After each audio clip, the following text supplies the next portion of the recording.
Hello and welcome to the HR Like a Boss podcast. I'm your host, John Bernatovich. I have embarked on a journey to get to know amazingly awesome HR and business professionals with the hope to find out what it takes to do HR like a boss.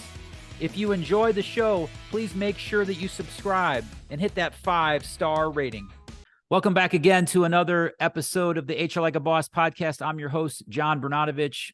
I'm really excited today and humbled to have an incredible guest on our show. We're going to talk about the importance of creating veteran champions within your organization and how human resources and business leaders can ensure that you're leveraging that incredible resource of those that have served in the military as you add great talent into your organization. I also am super excited, maybe tear in my eye, because I've been thinking about my dad a lot lately, Mike Bernatovich, who served in the Army, and just so happens as God would have it, I have this wonderful, beautiful guest who's going to join me on the show. Retired Lieutenant Colonel Kathy Lowrey Gallowitz. Welcome to the HR Like a Boss podcast. Hey, John, thanks for having me. And thank you for your commitment, interest, passion about this topic. I saw a little tear coming to your eye. How would you describe the purpose of human resources? To create a people-centric organization where people can thrive.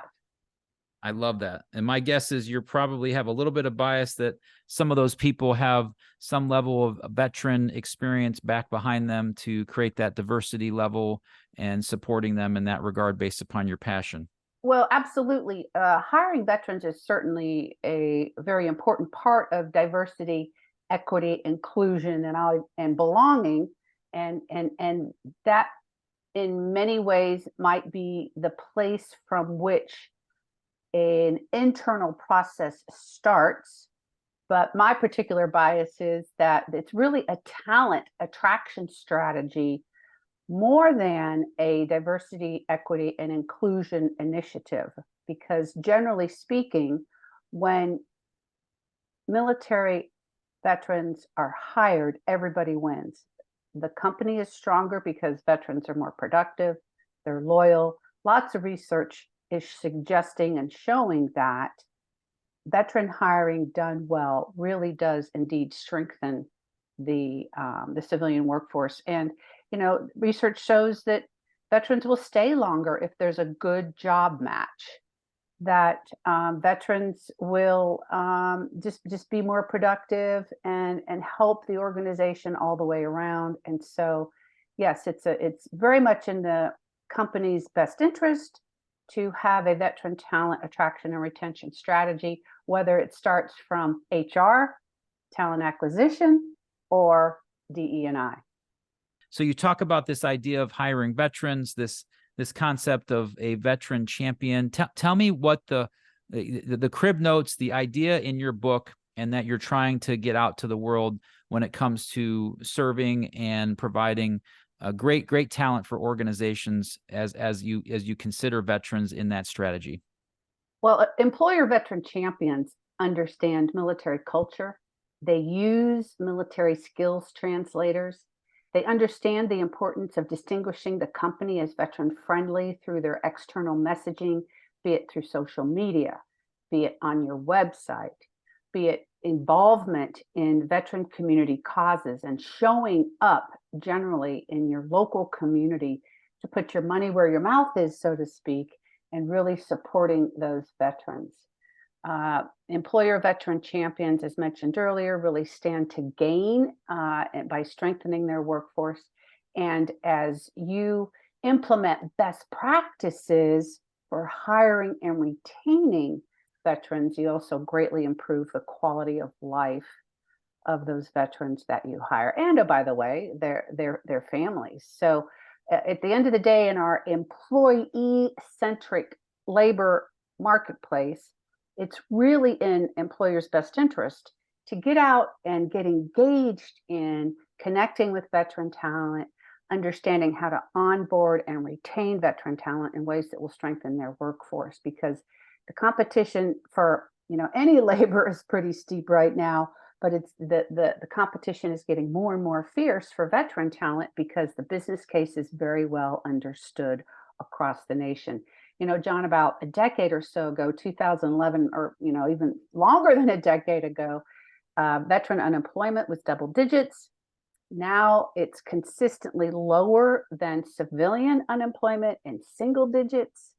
And so our civilian employers are really rallying and getting very sophisticated in finding veteran talent and leveraging lots of wonderful programs that help them keep that veteran talent. So if you have any interest in hiring veterans, get involved now. The sooner, the better, because your company will see the results based on your investment in time, energy, and potentially, finances. Okay, so you've written this book, this Veterans Champion Handbook for Civilians Beyond. Thank you for your service. Make sure to go check that out on all platforms to purchase Kathy's book.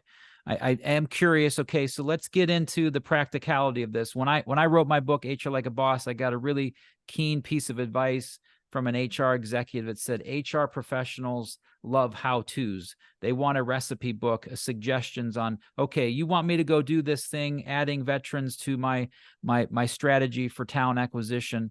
What do you suggest are the core aspects of that strategy and any best practices that you can give to my audience?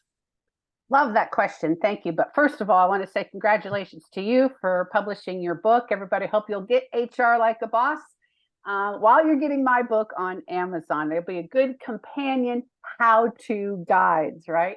Okay, so core essentials of a veteran talent attraction and retention strategy are, number one, understanding military culture, that military people have a bias for action, that they may have a more direct communication style, that they are definitely persistent and committed to what they do, and they really have a big picture focus, and purpose is really important to them. Those are some aspects about military culture.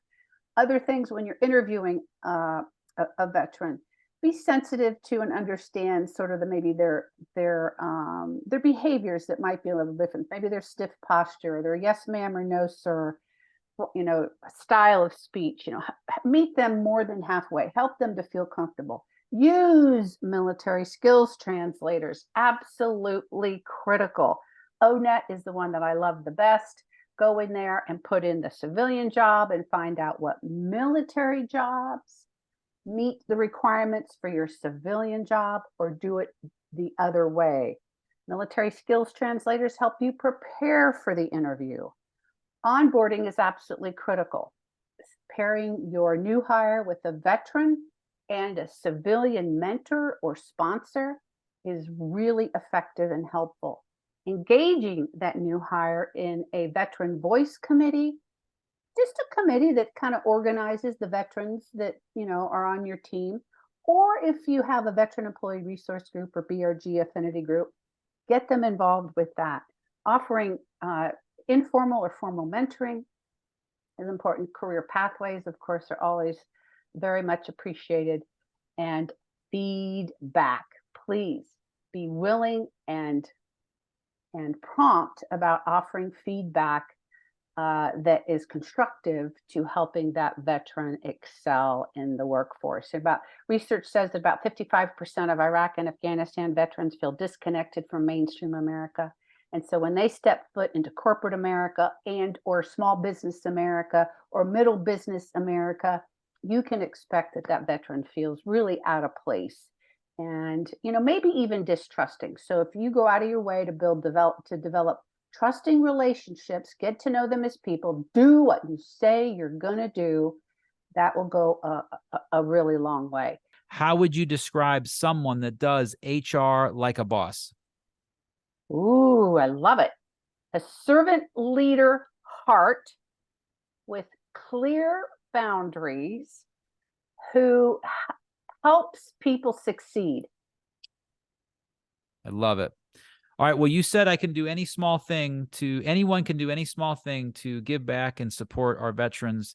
And Kathy, you've said so many wise things. I'm going to give you a chance to close out the show. Whatever you didn't get a chance to say, wherever I cut you off, what last piece of wisdom can you share with our listeners in regards to making sure that we provide that veteran community support and make sure that we add veterans as part of our talent acquisition strategy? Everybody can do something. Employers are ideally suited to truly benefit from all the lessons learned during military service, also ideally suited to improve the quality of life of those who have given and sacrificed so much for us. So I invite you to read the book on employment, to obtain practical strategies for really leveraging the skill sets that veterans bring, and find ways in your community as well to become that veteran champion. I can be reached at Kathy with a K and a Y at vanguardveteran.com. I'll have a veteran ready assessment in the show notes for any employer who would like to take that. And please start your veteran talent strategy today, because if you aren't already involved in veteran hiring, you're already a little bit behind the power curve. You will reap a great return on investment by creating a veteran talent attraction and retention strategy. Kathy, phenomenal job. Thank you for being on the show. Thank you so much, John, for having me, and congratulations again on your book. Thanks for checking out the HR Like a Boss podcast. If it resonates with you, please leave a rating and review, or better yet, subscribe and share with a friend. Until next time, let's continue to aspire to do amazingly awesome HR.